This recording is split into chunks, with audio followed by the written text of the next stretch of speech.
Welcome everyone to class today. We're still in Unit 1, Critical Thinking and Observation Writing. Today is day 6.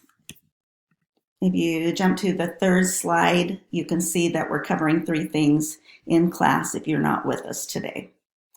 So the first one, for your academic notes, get out your note handouts and we're going to be discussing what is academic writing.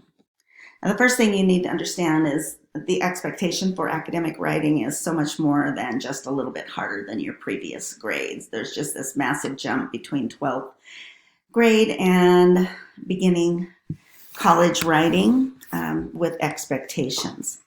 A lot of that expectations tie into ideas and the way you present your words on paper.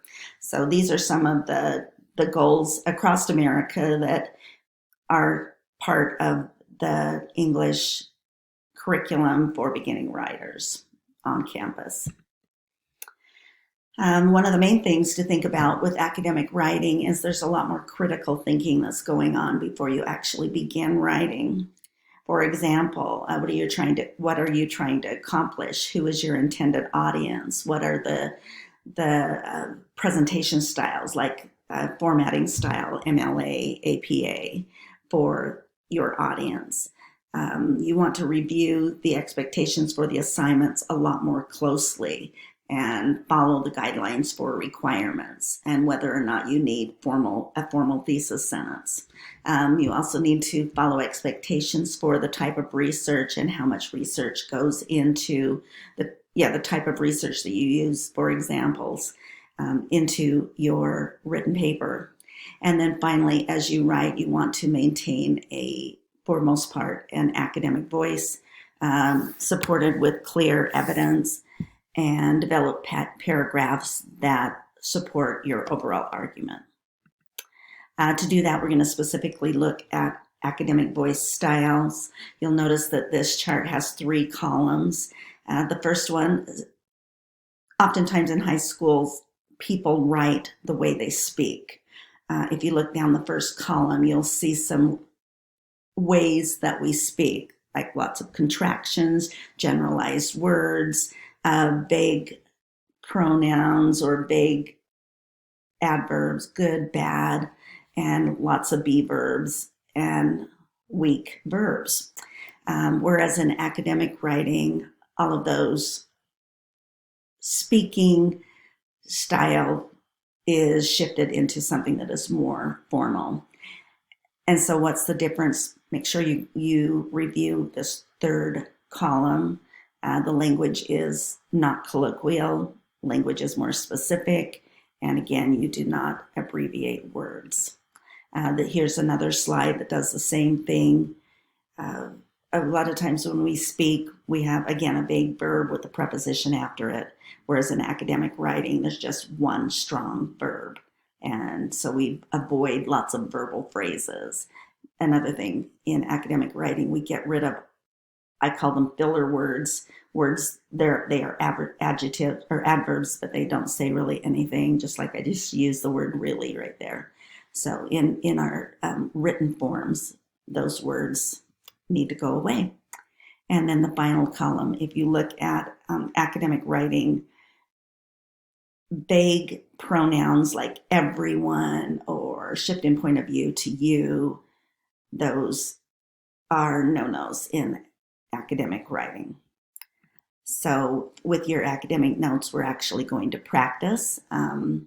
You are going to create a sentence using 3 of those concise academic type words in the sentence with a strong academic verb that follows the rules we just talked about in the previous 2 slides. The next thing that I want you to do is look over some of your writing assignments so far in this class. Well, I've been actually quite impressed with the effort you put in. We can always now go back and ask ourselves, is this appropriate for an academic setting? And assess the style that you've been using. Once you've done that, you can put your academic notes away. For our lesson today, Salt Lake Community College shifted the curriculum for 1010 and 2010 back in 2017. And they based everything around 6 statements, and they are called core concepts or threshold concepts. And the idea behind them, there were 3 things: that the information would be transferable, transformational to other subjects, to additional English classes that you might take. They are irreversible, that eventually you're not going to be told that what you are learning to write is bad. And the third one, troublesome, if you notice that one, it's just a little bit hard as you actually write. You have to think about more what you are writing about. And then another thing, they wanted to make sure there was a natural bridge between 1010 and 2010. So those same 6 threshold assignments work for both classes.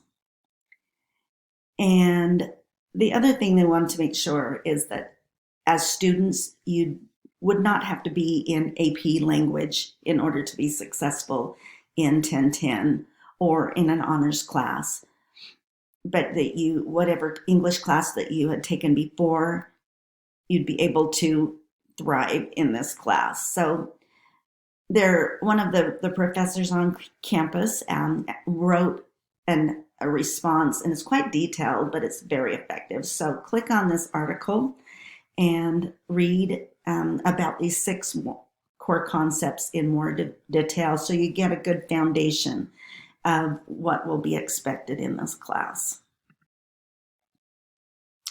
So these are the 6 threshold concepts, and they match again up to the previous article. I'm not going to take time to read here in this abridged lesson, but the bold part is these are the 6 things that are, as far as theory, that we will follow in English 1010 and 2010. The next thing, as far as research and writing process and revision, what I teach you in 1010 will be transferable to 2010, so you can look at each of those bullet elements. But there are some things that are different between 1010.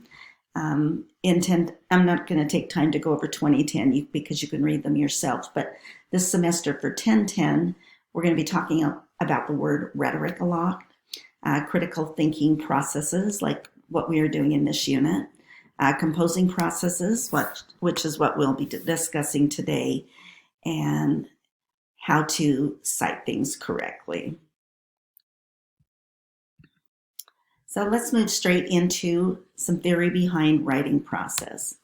In class, I had everyone pair up with a student, and they're going to ask each other some of these questions on this slide and get a feel for their feelings about writing as compared to a classmate.